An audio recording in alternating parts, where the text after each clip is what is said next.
Bateekwa kulaba nti bakuuma amateeka n'eddembe. Bateekwa kulaba nti bo tebeenyigirira mukola ki mu kugezako okumenya oba okuteematema bitooke oba okumenya mayumba. N'ekirala bateekwa kulaba nti process oba nga bateeka mu nkola waliwo ddembe, waliwo mirembe nga tewali obuzibu.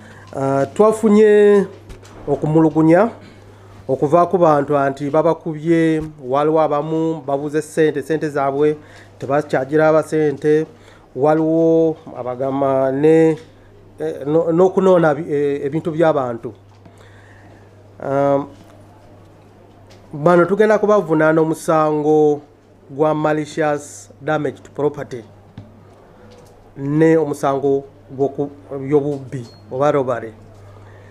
Bali ku Katwe ku police station gye babakumira, naye n'amateeka gaffe galaga nti oba ogenda galaga nti court order eya vacant possession, court order, waliwo court order jo DPC mwenyini atweka kubeera ng'agenda okudumirira oba okulaba nga bateekawo court order mu nkola.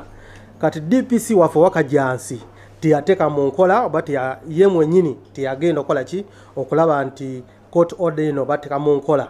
Ye nawa obuyinza bwe eri ku OCCID ne OC station, naye tujja mujjako statement, tujja mujjako statement tufune tulage nti kiki lwaki badde apaapa nnyo okukola ki okuwaayo obuyinza bwe. This is Kingdom TV.